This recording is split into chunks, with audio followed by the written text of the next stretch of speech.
Hola, soy Libby Betancourt y quiero darte la bienvenida a este podcast de Ganas y Canas.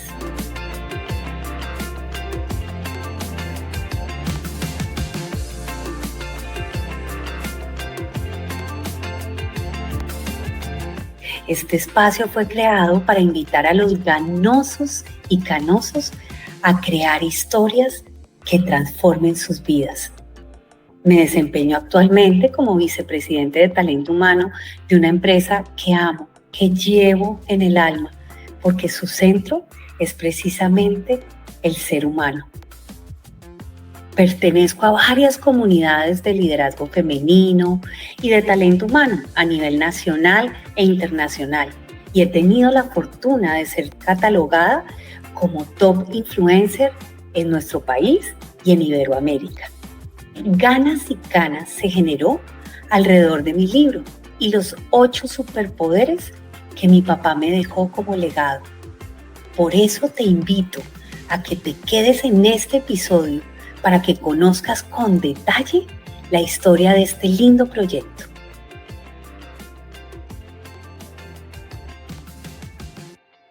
Hola, ¿cómo están? Bienvenidos al 7º episodio de Ganas y Canas. Y hoy tengo 2 invitados muy especiales. Carlos Eduardo Gómez, que es mi esposo, y Isabela Gómez Betancourt, que es mi hija. Aquí estamos en un espacio distinto a los que hemos hecho antes. Este espacio está dedicado a que conversemos sobre la vulnerabilidad y lo que hemos aprendido con nuestra hija como maestra. Desde que ella tenía 7 años, hoy tiene 19 años, nos contaron que tenía una característica que se llama Asperger, que está dentro del espectro del autismo. Esta característica lo que significa es que Isabela tiene primero un coeficiente intelectual muy, muy alto, pero por el otro lado tiene dificultades comprendiendo y comportándose es como debería o como es esperado en situaciones sociales y entendiendo, ¿cómo dice social cues en español?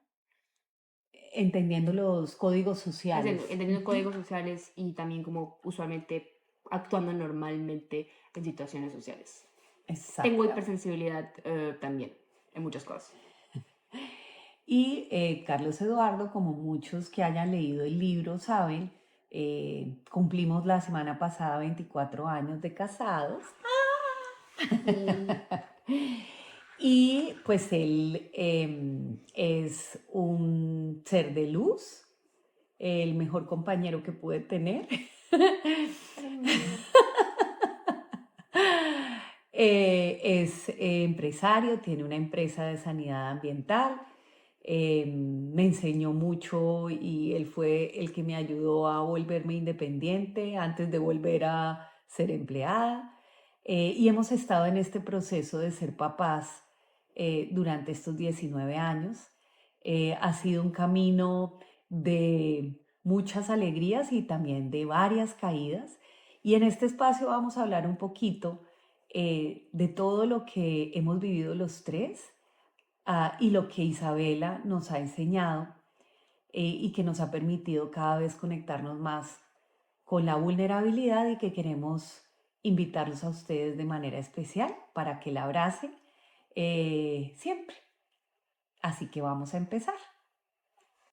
Bueno, Isa, y ahora vamos a empezar con la primera pregunta, que sé que a veces no es fácil, ¿no? Porque uno tiene muchos momentos importantes que te marcan en la vida, pero quisiera que escogieras cuáles han sido esos 3 momentos más importantes que te han marcado tu vida y que te han hecho la persona que eres hoy. ¿Y por qué? Creo que el primer momento sería la muerte de la abuela, porque mi abuelita se murió cuando tenía 7 años y llevaba 2 años bien duros de cáncer. Ella era muy cercana a mí, la veíamos todos los domingos. Y entre más envejecía y entre más se enfermaba, menos presente estaba. Y por mucho tiempo recuerdo exactamente las últimas palabras que ella me dijo, que no las diré aquí, perdón, porque eso se siente algo muy personal, quiero quedarme en eso, pero siempre me quedaron esas dos últimas palabras porque para mí significaban que todo iba a estar bien. Pero luego cuando lo vuelvo a pensar, sentía más como una forma de ella decirme que siempre iba a estar conmigo. Y recuerdo el momento en que nos dijeron que se murió, mamá y yo estábamos viendo caricaturas, papá había quedado con sus hermanas donde la abuelita para pasar tiempo con ella. Y nos llama papá y dice que la mamá lo responde y luego está llorando y trata de decirme sin llorar que la tita se murió. Y fue bien duro eso porque además fue como un efecto dominó en que la abuelita se murió, todo comenzó a verse gris, mis papás comenzaron a pelear, todo parecía ir para mal. Y de alguna forma no sé si fueron las gente que me matoneaba en el colegio, no sé si fue mi propia psicología, no sé bien si fue todo, pero comencé a pensar, estaba completamente convencida de que yo era la responsable de que todo estuviera yéndose para el infierno, que algo estaba roto dentro de mí y estaba envenenando todo lo demás y solo en ese momento la verdad sí me quería morir.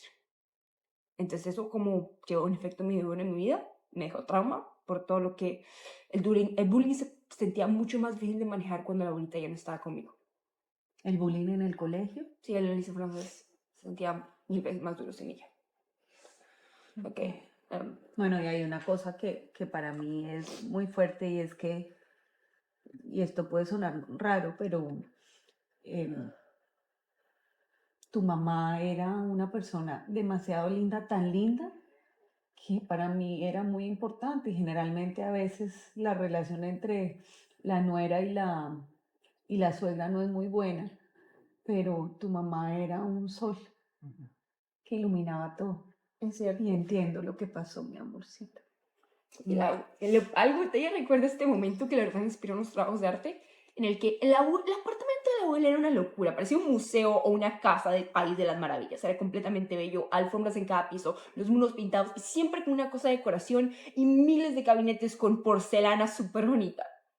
Y cuando ella se murió recuerdo que seguíamos en ese apartamento por 6 meses, yo pensé que era porque alguien se iba a mudar ahí, teníamos mucha familia, era un buen apartamento, tenía buenos cuartos. Pero luego descubrí que era porque todo el mundo estaba dividiendo y empacando las cosas. Y mis papás me llevaban una vez al cuarto. Y en esto sí me molesta que no me hubieran dado ningún tipo de advertencia. Me llevan al apartamento y luego abren la puerta. Ninguna alfombra, ningún cuadro, muros blancos. Como si mi abuela, que estuvo ahí 30 años por ahí, que estuvo 30 años en ese apartamento, como si nunca hubiera estado ahí. Y recuerdo gritar como si estuviera abierto un cuerpo muerto ahí y gritando, ¿y qué? Y ellos tratando de calmarme y yo solo, ese no es el apartamento de la abuela, no es el apartamento de la abuela. Como, digamos que todo eso de la primera muerte para un niño, da duro, da duro. Ok, entonces el primer evento y todo lo que vino en dominó. El segundo, es como algo también un poquito en dominó, es cuando tú me dijiste exactamente mi diagnóstico. Yo tengo de Asperger desde los 7 años, pero tanto porque tenía miedo al estigma como que algunos psicólogos le recomendaron no contarme, no me dijeron hasta que tenía 14.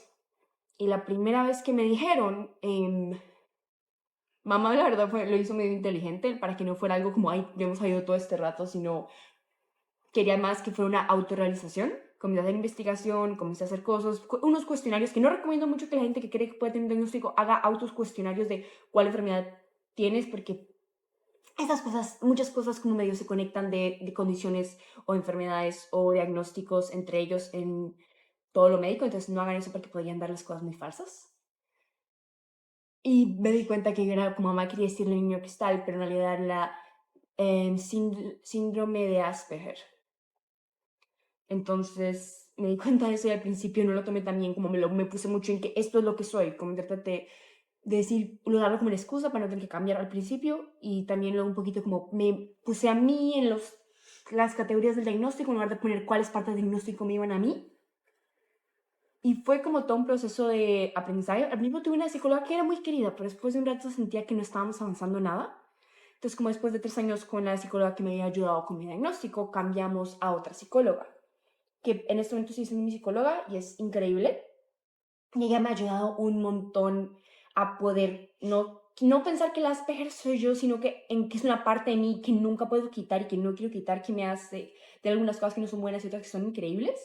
y que también significa que mi cerebro siempre está cambiando, que siempre puedo hacer nuevas conexiones y mejorar para que sea mucho más fácil para mí vivir y convivir y que hay herramientas que puedo usar. Y eso, como ya no me define en un momento, lo hice que me definiera y no de la forma buena, pero que ahora es parte integral de mi identidad, Ujú. que estoy orgullosa de ello y que no tengo ninguna pena de decir. Qué rico, mi amor. Sí. Además, una cosa muy linda que tú me enseñaste y que me decías, mamá, es mejor que los niños sepan antes su diagnóstico para que entiendan a veces cuando no pueden encajar y para no hacer tanto, o sea, para no sufrir tanto. Sí, Yo es. pensaba que cuando yo te iba a decir, para ti iba a ser muy duro y ibas a retroceder. Me lo dijiste muchas veces. Exactamente. ¿Y realmente qué pasó? Es que es la cosa, pues es que siento que es como si le das a alguien las herramientas, pero no le dices cómo las tiene que usar o para qué son las herramientas. Es como poner a alguien todo para hacer una silla, pues no le estás diciendo qué tipo de silla está haciendo, no le estás diciendo bien qué silla. Entonces puede que la esté usando o que eso les da miedo usarlas, o que no la esté usando de una forma que luego tienes una silla cómoda, sino que luego tienes una mesa, porque nadie sabe qué es lo que tienen que hacer. Ujú. Y yo poco a poco lo supe. Y también vi esta metáfora que me encantó, que es como, imaginen que todos estamos manejando, todos manejamos carros. Y la gente con Asperger y otros tipos de discapacidades que a veces nos dificultan ciertas cosas, estamos con un carro mucho más viejo, como cuál es un carro hoy que es medio obsoleto, o que siempre tienes que estar arreglando. Renault Topolino. 6. ¿Cuál? Renault Imagina 6. que todos tenemos un Renault 6 y constantemente tenemos que arreglar o tenemos que todo. Y cuando estamos teniendo dificultades, decimos, es que el carro no me está funcionando. Todo el mundo tiene problemas con los carros, pero todo el mundo está logrando hacerlo bien porque no te esfuerzas más. Y luego te das cuenta que todo lo demás tiene un bendito Toyota y tú eres la única con el Renault 6. Y es la cuestión, entonces no es algo malo conmigo. No es algo roto, no es algo que no funcione, no es algo que diga que, ¿por qué no puedo ser? ¿Puede ser una mala palabra o mejor no? Mejor no. Porque sí, porque no puede ser normal, por amor de Dios, porque no puedo ser normal, sino no soy normal. Hay otras personas que no son normal y no hay nada malo en eso. Es eso. El saber que no eres el estándar, el saber que puede ser la excepción, que las cosas no están hechas para ti es difícil. Y duele al principio, porque literalmente casi nada en este mundo está hecho para mí. Tengo que literalmente ahora en la universidad, gracias, le agradezco mucho a la universidad, tengo acomodaciones, cosas pequeñas que ayudan un montón como para mí. Ese tipo de cosas, por ejemplo, no puedes estar en un lugar muy ruidoso, ahora tengo audífonos. El sol es molesto, siempre llevo gafas de sol. A veces tengo estresada, tengo juguetes o maquinarias para hacer steaming, o sea, para mover mis manos y poder pensar mejor. Tengo profesores que me toman paciencia, que me explican las cosas mejor cuando siento que no estoy entendiendo. Ese tipo de cosas pueden parecer bobas, pero poco a poco ayudan un montón. Y el poder trabajar con mi diagnóstico y ponerlo más en entenderlo mejor. No verlo tanto como algo definitivo, algo que me impide o algo malo, porque también hay que quitarle tanto estigma a los diagnósticos, considerando que Correcto. muy probablemente los vamos a seguir teniendo. Es algo normal. Y hay que como, no podemos cambiarlo, pero podemos mejorarlo, podemos hacerlo más fácil en nuestra vida cotidiana. Además que antes de que nos cuentes el tercer momento, hay una cosa que nos ha enseñado muchísimo Nancy, es ¿Mi precisamente psicóloga? exactamente de la neuroplasticidad. Y es que el cerebro todo el tiempo, como decías ahorita, está cambiando. Entonces tú sí puedes establecer cuentas para, para mejorar las comunicaciones de lo que tienes. No significa que estás así y no puedes hacer nada, no, puedes tener herramientas que te ayudan a tener una mejor comunicación. Exacto, y esa es como la idea. Con el tercer momento es bien difícil porque aparte de esos dos grandes eventos que me definieron la vida, hay varios que me han pasado y pasado como en estos últimos años y es difícil, la verdad, poner uno solo que como diga el tipo de persona que soy, pero sí, de verdad como pienso que tal vez tendría que ser como un poquito la experiencia en general de ir fuera del colegio a estudiar sola. Tanto la primera vez que lo hice que fue en Canadá, que la verdad fue la primera vez que estaba yendo y era fácil hacer amigos, era fácil como hablar con la gente porque nadie me había visto en mis momentos en los que tenía más dificultades, en los que tenía como más eventos o episodios de pánico y ansiedad. Me veían más como alguien que estaba más relajado, como alguien nuevo, pero no tenían como, nadie estaba caminando como si estuvieran en vidrio o en cáscaras de huevo, o ¿cómo sabes? Cuando tienes que como tener cuidado que para besar, Mm. para no romper nada o para no lastimarte. como nadie estaba como en esa preocupación. Y era, Como prevenidos nadie estaba contigo. prevenido conmigo. La primera vez que entré a mi nuevo colegio, la exigencia académica era mucho más alta y como no estaba acostumbrada a eso, lo hice bien relajada. Y como lo hice bien relajada, pasó el pequeño hecho que perdí varias materias del primer año. Era la primera vez que había perdido varias materias del primer semestre. Entonces, como tuve un ataque de pánico y que ya los voy a hacer porque nunca me había pasado y tuve que conseguir ayuda en ese momento. Entonces, por eso mucha gente como que ahí cambió un poquito su vista de mí, por eso, pero ya no había pasado eso, entonces la gente estaba más relajada conmigo. Ujú. Y también me di cuenta que me gusta hablar con la gente, me gusta tener algunos amigos y me gusta como ir a lugares solos. Me gustó mucho la transportación libre que tuve cuando estaba en Canadá, era increíble. El transporte. transporte libre y todos los métodos de transporte libres que había, los disfruté todo un montón, fue increíble. Y aunque no había ido con muchos de mis amigos, todavía le estaba pasando bien. Como me di cuenta que todavía estaba bien estando en un momento sola, aunque disfrutar estar con la gente. Y luego eso lo llevé también a las otras dos experiencias que tuve estudiando fuera. Cuando estaba en Nueva York el año pasado y luego en Lyon, también sentí un poquito así. Siento que ese fue el primer paso que les mostró a mí y a ustedes también, porque fue justo después de que me dijeron mi diagnóstico que podía vivir sola. Entonces siento que también fue muy definido cuando lo pienso. También ahí me di cuenta que me gustaba dibujar un poquito más porque tenía una amiga que le gustaba mucho dibujar, entonces como ahí me volví a poner un poquito en el dibujo. Ujú. Ok. Y entonces estas experiencias, también la de Nueva York, en el SBA y en Lyon, fueron momentos que te marcaron en lo que eres hoy. Sí, pero es que sí, esos me marcaron más como, algunos que te definen y como se vuelven algo, y otros como que todas las experiencias nos marcan. Es muy difícil decir cuál nos marca más que otras porque todas nos ponen. Siempre hay unos como traumas o eventos que definen tu personalidad o que como se vuelven definitivos en quién eres. Y estos fueron como cosas que me abrieron caminos o me dieron darme cuenta de algunas cosas mías. Que wow, porque sí, como podría nombrar más eventos o algunos de más joven, de cuál creo, pero eso siento que fueron los más importantes, de los que tuvieron más como los grandes dominos que causaron que toda la imagen cambiara. Bueno, ahora quiero hacerle una pregunta a Carlos Eduardo. ¿Tú cómo crees que el poder de la vulnerabilidad cambió la relación de nuestra familia? Uno, a veces creo que tengo un humor negro que no es entendido por todo el mundo y de la mejor manera. Especialmente Entonces por la gente eso, neurodivergente que no entiende tanto el sarcasmo. sí, pero ha sido mi función como padre enseñarte sarcasmo y afrontar las consecuencias porque Isabela no lo entiende. Y a Eh, veces duele. pero lo más importante, yo creo que ha sido el aprendizaje que Isabela nos ha dado, que es su eh, cruda pero tierna visión del mundo. Pues Pon creo un que ejemplo Sí, para por favor, entender. porque yo tampoco estoy entendiendo. decir las cosas, sí, decir las cosas como son y no esperar el momento adecuado o esperar la audiencia adecuada, sino simplemente decir las cosas. Entonces, nosotros como sociedad estamos pues más pendientes de no herir los sentimientos de los demás.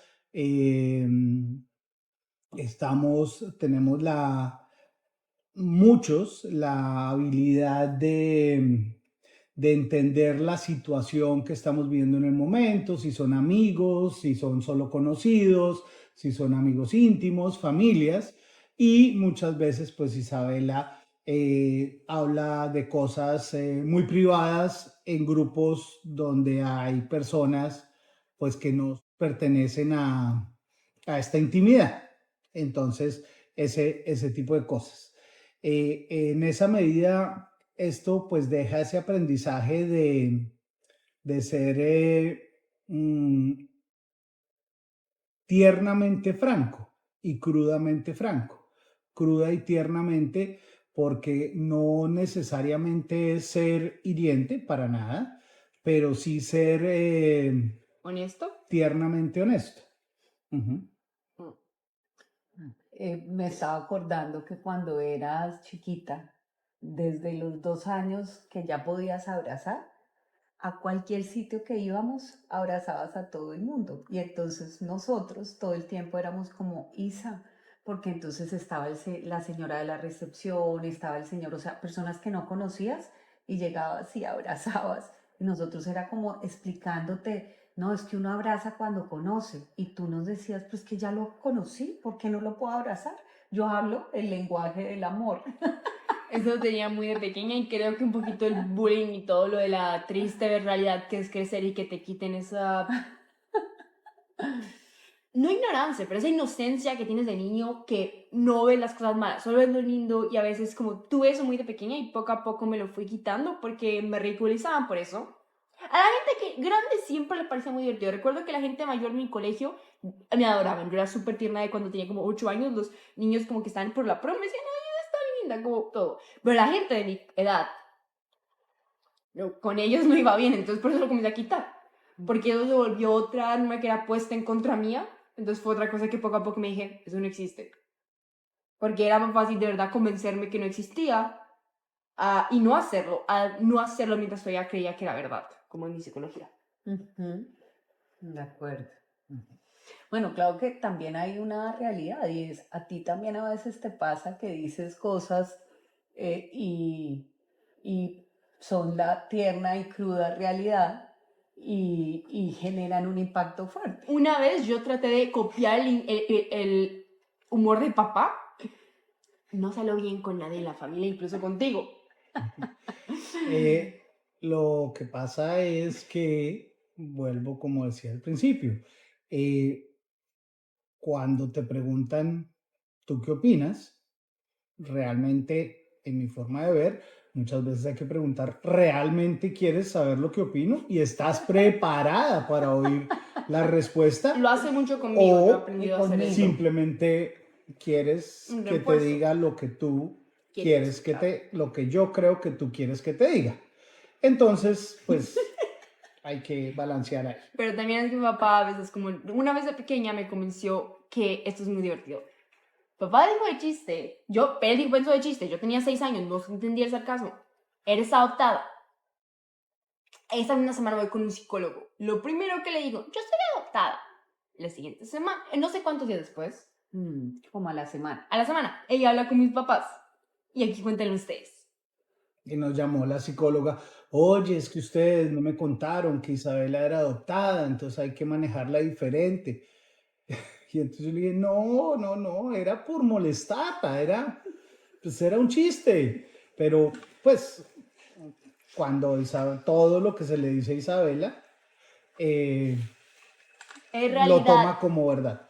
Y Porque además, porque parte de los temas que para ti son difíciles es poder entender cosas que no son literales, porque sea, todo lo entiendes literal. es como lo interesante, entiendo metáforas, entiendo todo eso literario, pero si me dices sarcasmo como algo que no es verdad o cosas, siempre no lo va O a una tomar. indirecta. Indirectas, no tomo tanto indirectas. Pero O no simple es una indirecta. parte de desde cuando tuvimos el diagnóstico de Isabela hace muchos años, yo sentí que era mi responsabilidad darle herramientas para, pues, para afrontar la sociedad y el mundo y pues las personas, porque pues no todo el mundo la va a tratar como los papás o los amigos o la familia y pues mi responsabilidad y mi creencia siempre ha sido que te debía dar herramientas para vivir en la sociedad en la que vivimos. Y lo has hecho, pero me gustaría que me molestaras un 3 menos. La próxima vida lo haré. No. Bueno, y para ti, ¿qué ha significado ser papá de Isabela? Em, la verdad es un reto continuo, un hermoso reto lleno de sorpresas permanentemente. Isabela es la niña más juiciosa y disciplinada del mundo, que no es para nada el reflejo de su padre. Mis Entonces, tías las molestan un montón con esto. Cada vez que tengo una buena nota es toda hija de su padre. su disciplina, su sensibilidad con el mundo, con la sociedad, con el medio ambiente, con la naturaleza, con los animales, cómo sufre en carne propia el dolor de los demás.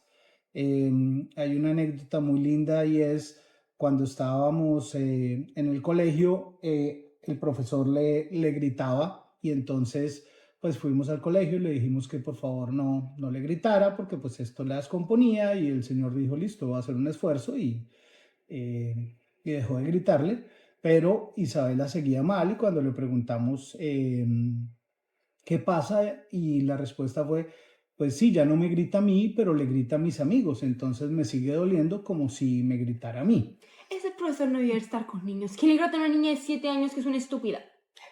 Entonces, es eso, ella se, se apropia del dolor del mundo, del dolor de los demás, del dolor de la sociedad, de todo, como ya lo dije, de todo lo que pasa alrededor y genuinamente lo siente en carne propia. Entonces eso ha sido un aprendizaje muy importante. Lo otro es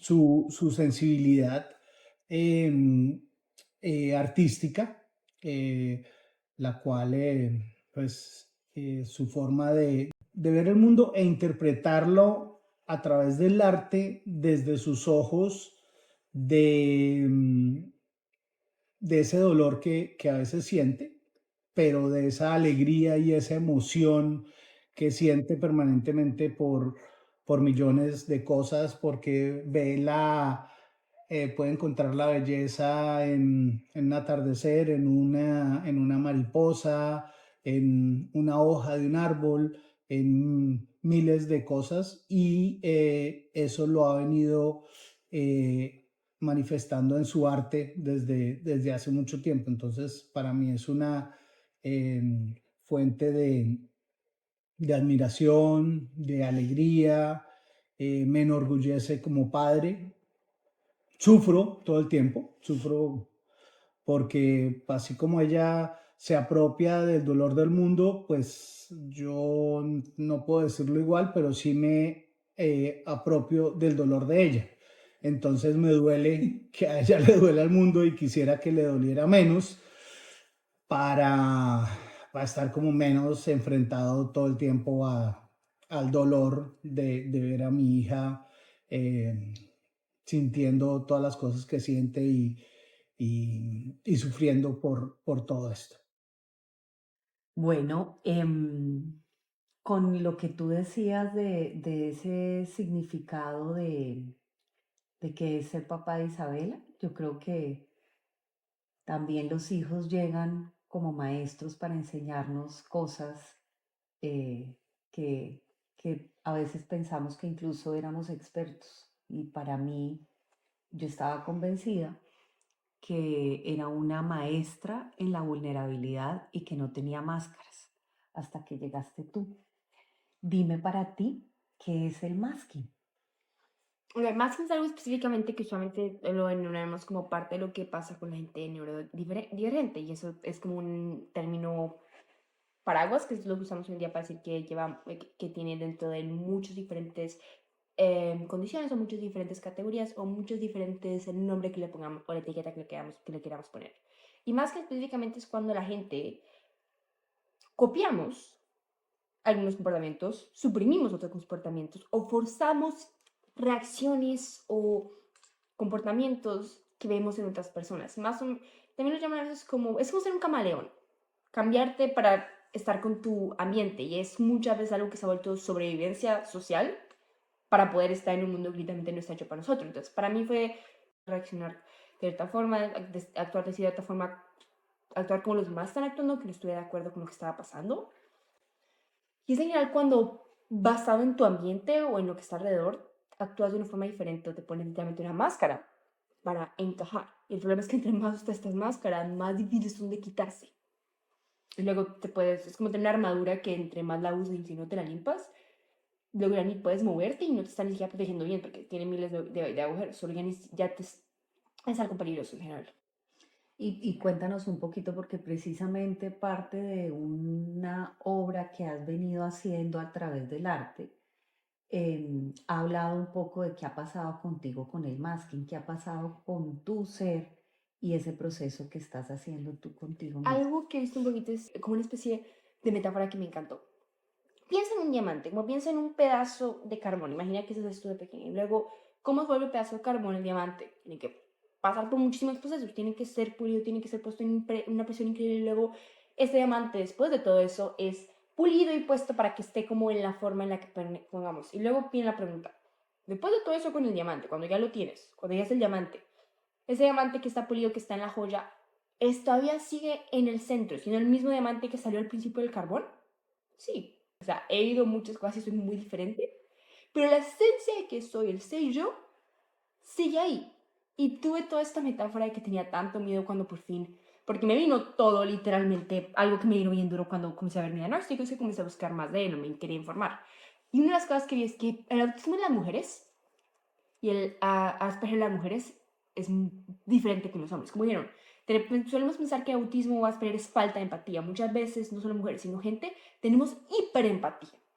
O somos más sociables, o somos más rápidas, pero estas cosas como a veces o son más esperadas en mujeres o son cosas como que no pensamos, porque muchos estudios de Asperger y autismo son hechos mayormente con hombres Mm, en lugar de mujeres. Son a veces mal diagnosticadas, nos dicen cosas como déficit de atención déficit de atención y hiperatención, todo eso, o ujú, nos dan otros diagnósticos que no son Asperger autismo. Yo ujú, tuve suerte que sí me dieron el diagnóstico que era cuando era, pero no somos lo que la gente esperaba. La gente me dice, tiene autismo, como saben que hay algo raro en mí, pero no saben qué es. ujú. Entonces, eso viene y eso me afectó porque una de las cosas que leí como cuando comencé a investigar, de los a veces side effects que había de que no hubiera tan buen como educación o conocimiento de la gente Asperger, era pérdida, autistic burnout, o sea, burnout autístico, falta de energía, depresión, ansiedad, muchas cosas. No tengo depresión, pero la tuve en un momento, o no clínica, pero mental. Tengo ansiedad técnicamente. Y la que más de verdad me rompió el corazón fue pérdida de identidad.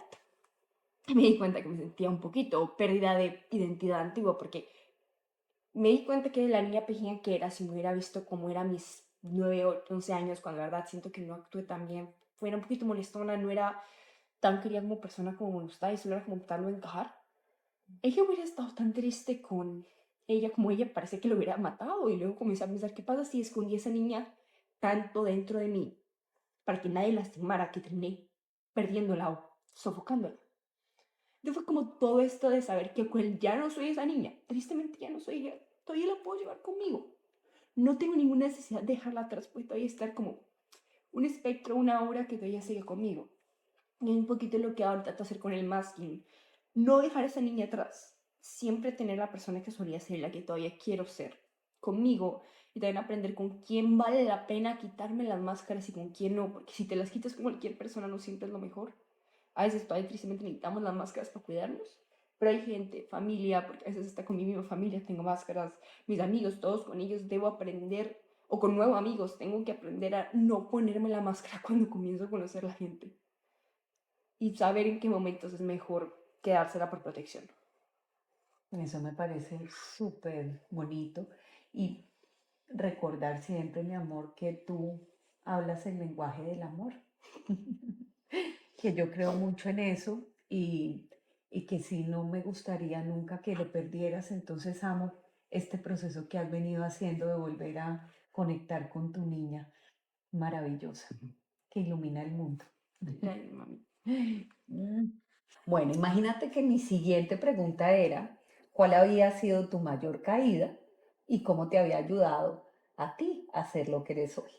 Y resulta que tú ya nos hablaste en los momentos de vida de esas caídas que has tenido y cómo te han definido para llegar hasta acá. Sí, eso, digamos que hay unas cuantas ahí, como de toda esta historia que podemos recolectar. Entonces me voy a ir específicamente a preguntarte más sobre lo que significa para ti y ha significado el arte. Ok, para mí el arte significa, para mí es una forma de expresión. Es algo, mi mejor forma de comunicarme, la verdad. Siento que con el arte a veces como no soy la mejor con las palabras, o las palabras me llegan muy tarde, o sí, muchas veces las palabras me llegan muy tarde, nunca me llegan, o solo no es la minoría como ponerlas porque hay demasiadas que están pasando, como si hubiera una corriente o un cardumen de peces que son palabras que quiero decir y pasan tan rápido que no alcanzo, que apenas la red alcanza tres. O como un tercio del cardumen y luego el resto se fue y es el resto de lo que quería decir. Pero para mí el arte es como la mejor forma de comunicarme, poner lo que pienso y poner mi perspectiva, la forma en la que veo las cosas en papel. Es como una cosa que me encanta. Ok, y siempre lo he descubierto. Ustedes recuerdan, hacía muchos dibujos desde pequeña, pero sí siempre quería más, rodaba por cuadernos para colorear, por cuadernos para dibujar, o siempre estaba como dibujando muchas veces en los papeles que me decían. Como recuerdo que algo que más me gustaba ir al psicólogo antes de que diera era el hecho que siempre me daban un papel donde dibujar y me decían dibuja tus emociones. Adoraba eso pequeña, me encantaba completamente. Y Y cuéntame, ¿cuál es para ti tu obra favorita y por qué? esa es muy fácil, mamá está haciendo esta porque para la universidad, no fui a esta universidad, pero eran mis top dos opciones. Me pidieron que escribiera una obra o un escrito sobre cuál era mi obra favorita. Y aunque sea un poquito cliché, mi obra favorita es La Noche Estrellada de Van Gogh. Y una de las cosas que más amo de esta obra es que no sabemos mucho de esto, pero Van Gogh hizo dos versiones. Como si buscan Starry Night número 1, que es un año antes, como el 1888, porque esa es la otra, el 1889. El 1888 es muy diferente. Él la hizo del cómo se veían las estrellas y las luces de que ponen como las luces que teníamos en la calle antes de que antes eran con vela o que eran diferente tipo de electricidad. Esas como esas se reflejaban en el agua junto con las estrellas. Era de una pareja estando frente al río con los barcos y todo. Y era muy bonita, pero no era la noche estrellada que conocemos. Entonces, él luego, cuando después todo lo que pasó con Gauguin y que le escribió la carta para sacarlo de la ciudad de Ovre, cuando fue sacado de Arles, fue para el manicomio o la casa en la que De luego, retiro. de retiro en la que terminó sus últimos días por sus últimos 8, 9, 6 meses de vida. Y en esos últimos meses, él pintó la noche estrellada, un poquito de memoria combinando las cosas, porque no podía salir solo, de verdad como muy lejos, mientras que estaba ahí. Entonces lo que hacía era que veía la noche, la estudiaba, y eso era como la vista que tenía desde su cuarto. Y algo que nos damos cuenta es que Vincent tuvo tantos problemas y en ese momento estaba pasando por un dolor muy duro. Estaba en un momento que luego tristemente terminó tomando su propia vida. Hay mucho que se ha estudiado de lo que tenía probablemente tal vez algunos venenos que venían de sus pinturas, que en algún momento se comía su propia pintura amarilla por los químicos le ayudaban como a drogarse y no podía ser dejado con sus pinturas porque tenía miedo que volviera a consumirlas como una propia de automedicación. Y sé muchos que por eso es que terminó teniendo los colores tan vivos. Pero no, sin importar todo eso, Vincent estaba, a pesar de que estaba sufriendo en ese momento, logró crear algo increíblemente bello. En el lienzo puso la belleza de la noche, algo que todavía nos captiva, que sientes como si las estrellas estuvieran brillando y yendo por todo, que es como, lo escribí me gusta mucho esto que escribí, lo escribí en inglés, pero lo puedo traducir, que es como el corazón sangrado de Viso, el corazón latido y dolorido de Vincent, que se está desangrando dentro del lienzo y mostrando no verdad su dolor, sino su esperanza, sus ganas de la belleza que que vivía en este mundo que no está preparado para él. Esa belleza que a pesar de que lo había pasado, tenía una vida tan difícil. Esa belleza que él todavía veía, esa esperanza que todavía tenía, esta cosa de ganas de crear incluso en los momentos difíciles como algo que lo mantenía fuera, que lo hace algo que resuena incluso casi 200 años después con nosotros. Divino, súper bonito, mi amor.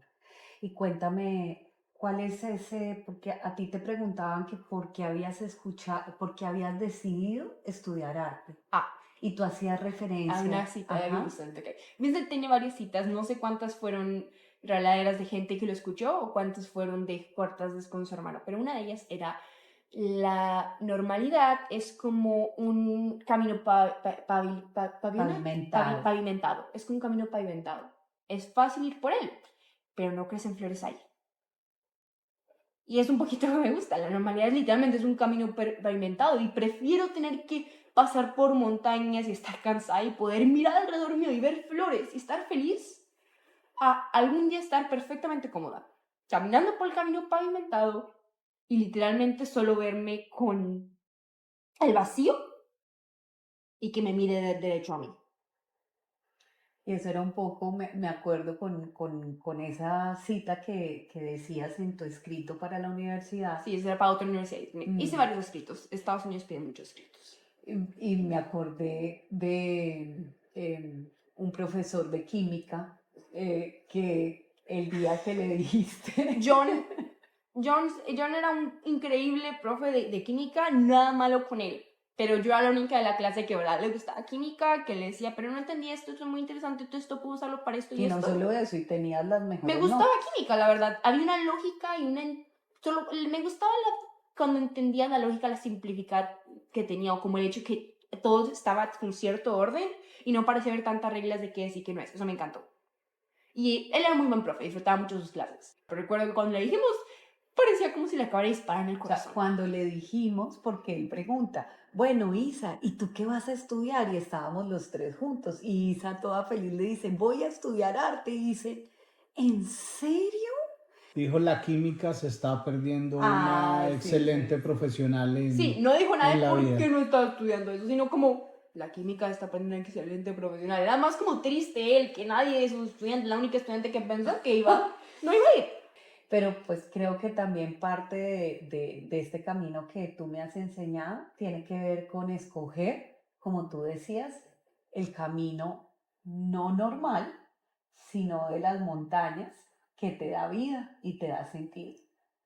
Y hubieras podido escoger una carrera de matemáticas, de Pude química, de haber ido, física. pude haber ido a los Andes, pude haber estudiado algo normal, como que psicología, que hubiera sido difícil de todos modos, pero hubiera sido, y es algo que me interesa de todos modos, pero que hubiera sido más como lo que esperamos que tenga un futuro, pero no.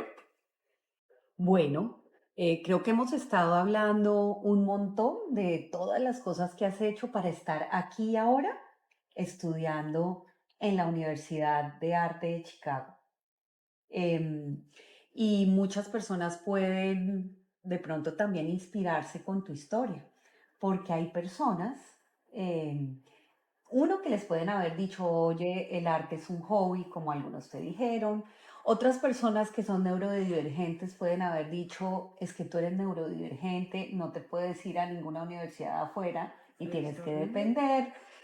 Otras personas, o sea, hay muchos que nos autolimitamos, pero tú no lo has hecho, ¿sí? Y has pasado todos los retos y obstáculos para alcanzar tus sueños. En este momento, ¿qué es a lo que le tienes miedo? Bueno, ¿puedo hacer un comentario de lo que dijiste? Sí. Aunque sí tengo que decir que todo lo que tienes razón en mucho esto, yo he tenido muchos autolímites, también como siento que es necesario mencionar acá que mucha gente neurodivergente no es que nos digamos a nosotros que no podemos, es que no tenemos lo que yo tengo, que aunque a veces me ha molestado con ustedes por no decirlo, por lo menos me diagnosticaron. Hay tanta gente hoy en día que los papás no les dan ni siquiera medio que los diagnostiquen sin mencionar con todo, entonces no pueden tener terapia y que se quedan atrapados. Yo además soy de una parte que tengo pocas necesidades. Otra gente puede tener mucho más necesidades que las más difíciles. Y aunque tengo que agradecerle a todo eso, y obviamente estoy muy feliz de lo que he llegado, no puedo decir que todo el mundo puede llegar donde yo estoy porque no todo el mundo tiene los privilegios, las oportunidades, ni las redes de apoyo que yo he tenido.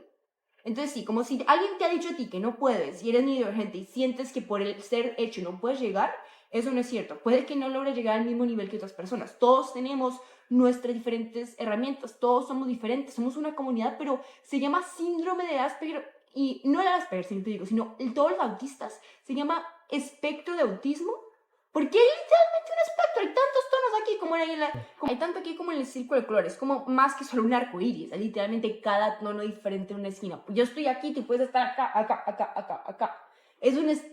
Ninguna estrella es igual que el otro. Entonces, no importa que te digan, puedes mejorar, solo necesitas a veces salirte si puedes, de algún patrón que no está bien, de algún pensamiento que se está poniendo, de algún psicólogo a veces que aunque quiera hacer bien no es para ti. sigue adelante y lo vas a lograr. Y en este momento lo que me da miedo, la verdad, es ¿qué pasa si no soy suficientemente buena? ¿Qué pasa si no puedo? ¿Qué pasa si? Como el miedo sigue siendo tristemente el mismo miedo que siempre he tenido. ¿Qué pasa si no puedo? Pero siempre has tenido este miedo y pues quiero recordarte que te Siempre lo he graduaste logrado. del colegio con los más altos honores y en los programas donde has estado, siempre has estado destacada por, como dije desde el primer momento, su compromiso, cumplimiento, responsabilidad y además, muy importante en el mundo del arte, sus habilidades. No sé, y esa es la cosa que siempre, aunque sé que a veces es bobo, sé que lo va a lograr, siempre hay como ese demonio. La voz se ha vuelto más silenciosa cada vez y cada vez es menos es menos abrumante. Abrumador. Cada vez es menos abrumador ese miedo, pero siempre una parte de mí sigue ahí, porque por tanto tiempo es algo, es como esos, tú cuál es un miedo que siempre has tenido, aunque sepas es completamente bobo. A fracasar. Exacto. Tú sabes que no vas a lograr, sabes que has fracasado y has logrado volverte a levantar. Ujú, Pero todavía existe ese miedo porque siempre es una posibilidad. ujú. Nada está cercado y siempre queda ahí. Como me digo, no importa, siempre hay una solución. Y voy a esforzarme en todo lo que pueda para que funcione. Pero siempre existe este pequeño miedo. Y hay una cosa ahí que me parece clave, ¿y sabes cuál es? Que no importa si no es, no importa si esta universidad maravillosa no es, no importa si, porque lo más importante es que tú en el presente estés conectando con lo que a ti te gusta. Y eso es muy importante. Y no tienes que ser la mejor, no, porque todos tenemos también derecho. Hay veces que hay cosas que nos van mal y otras que nos van bien, y está bien. Y tú entiendes que para nosotros eso No sé, está bien, ¿no es cierto, mi amor? no sé. Y me parece importante, aprovechando que estamos en un podcast donde tú le estás contando y les estamos contando y compartiendo a algunas familias que pueden tener algunos temas en común como nosotros, que la exigencia es muy buena cuando te lleva, porque siempre necesitamos algo de exigencia para ir más allá de nuestros sueños. Pero de demasiada exigencia como yo he tenido que ir, porque muchas veces no, para mí no era la exigencia de mis padres, era la Exacto. exigencia propia que yo me ponía, que a veces era demasiado. Exactamente. Entonces también hay que, como a veces tenemos que poner nuestra exigencia, no, como dicen, you're asking a nickel of the dime, or, Yes. y como es pedir más de lo que una persona puede dar, no podemos pedirnos más de los que somos capaces de dar, aquí pasito por pasito. Exacto. Por ejemplo, yo me pude haber dicho, hey, voy a aplicar en mi último año de una vez a la Universidad de Arte, pero no tenía suficiente cosas para un portafolio. Hubiera hecho el último año, me hubiera puesto demasiado en mi plato y no hubiera podido. Y tuve el privilegio de poder ir y hacer un gap year. Y lo hice y mejoré, me puse muy en mi portafolio, me puse muy en todo. Y como no tenía todo encima, logré hacerlo perfecto. Entonces tenemos que tener cuidado con eso. Exactamente. No pidamos más de lo que somos capaces de dar. Y también todos tenemos un límite, todos somos humanos. No podemos pedirnos ser más humanos. Yo me he hecho eso y les digo, Bueno, y aquí cerrábamos con qué consejo ustedes, cada uno, quiere darles a los papás canosos y a los jóvenes ganosos que les parezca importante. pongan metas alcanzables. Poco a poco vayan. No tengan miedo de pedir ayuda. Aunque a veces pensamos, nos han creado como que tenemos que ser, que algunos han creado, no a todos, muchos han creado como que tenemos que ser autónomos 100% y ahí está bien pedir ayuda. Traten de como apoyarnos entre nosotros, que es muy importante. Y preguntan los que ya saben. Eso es lo que he aprendido. Siempre pregunta a los que ya saben, aunque te dé pena. Pregunta a los que ya saben. Bueno, ¿Y tú? yo diría que hay que aceptarnos con, con mucho amor, a veces un poco de resignación porque eh, puede que los hijos hubiéramos tenido otros sueños para ellos o otras expectativas. em, y, y lo mejor es desde este momento es quererlos como son, aceptarlos y como estamos hablando de vulnerabilidades, desde el corazón realmente qué es lo mejor para ellos, porque pues ellos están viviendo su vida, no la nuestra, en sus zapatos. Nosotros ya vivimos la nuestra, y los guiamos, los acompañamos, pero ellos son los que día a día toman sus decisiones y enfrentan sus retos. Bueno, creo que hemos oído bastante bien los consejos que nos dan tanto Carlos Eduardo como Isabela. Y quiero hacerles una última pregunta y es, ¿cuál es su película favorita? Mm. Es la que quiero ver todo el tiempo y es mi Ok. película de confort. Paddington me la vi como 1000 veces, es mi película que especialmente hablé con mi abuela. Y es bien bobita, pero es algo que también tiene tanto significado. Es sobre el oso que hay una tormenta donde vive en Perú y había antes un explorador peruano, un explorador inglés que había ido a Perú y conoció a sus abuelos, que eran osos, y les enseñó a hablar. Ellos eran unos osos inteligentes, entonces como les puso un poquito la cultura británica y les enseñó como todo eso. Entonces ellos crecieron en Perú con él, su tío y su tía, que todos son los dos crecieron. Luego hay una tormenta, su tío se muere y su casa se destruye. Entonces la abuelita, la tía que es bien viejita, se va para la casa de retiro de osos. Sé que suena bobo, pero sigan conmigo. Y él se mete como, ¿cómo se llaman las personas que se meten dentro de un bote sin comprar un tiquete? Polizón. Polizón. Se mete como polizón en un bote, vive en base a mermelada. Mermelada de naranja, estoy diciendo la verdad. Y llega, y luego, justo como los niños que escaparon de los nazis en la Segunda Guerra Mundial, con una etiqueta diciendo, por favor, cuídenme. Y una familia lo encuentra y lo lleva a la casa mientras que tratan de encontrar una familia. Y es como, el humor es muy, como es bobo, pero también es muy dulce. Con la idea de que todas necesitamos una historia para que nos recuerde cómo es que todos los niños deberían poder ser niños por un rato. Que a veces el tener tanto miedo de que algo malo va a pasar impide que puedas vivir. Y que a veces los extraños pueden terminar siendo familia. Y adoro esa película, es completamente dulce y aunque me sé cada pedazo, me conozco el diálogo de cabeza, me las veo y me la veo y me encanta. ¿Y tú cuál es tu película favorita? Mm, Mi película favorita puede ser Highlander, la Ah, primera versión solamente. ¿cuántas versiones hay? Hay como segunda y tercera parte, pero no son buenas.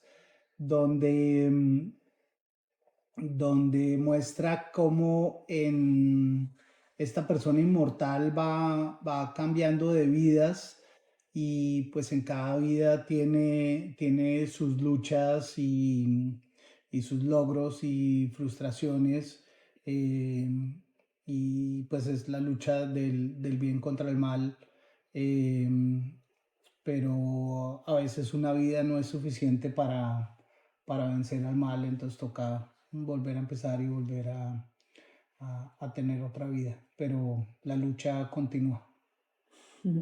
Ay, muchas gracias. Y de verdad, les agradezco con el alma a los dos, porque pues estamos, imagínense, en toda esta etapa de esta semana que Isabela está el sitio donde estamos es precisamente su apartamento, Lo estoy acaba de... compartiendo con otras personas y para que sepan, esto es más como que todos decimos dónde queremos estar. Y nos dijeron que por ahora, esto solo por 6 meses, esperemos que sea más. Pero estamos aquí con otras y cada uno tenemos como cuarto, algunos son compartidos, algunos son individuales, todos baños en general. Y una sala cocina que es compartida.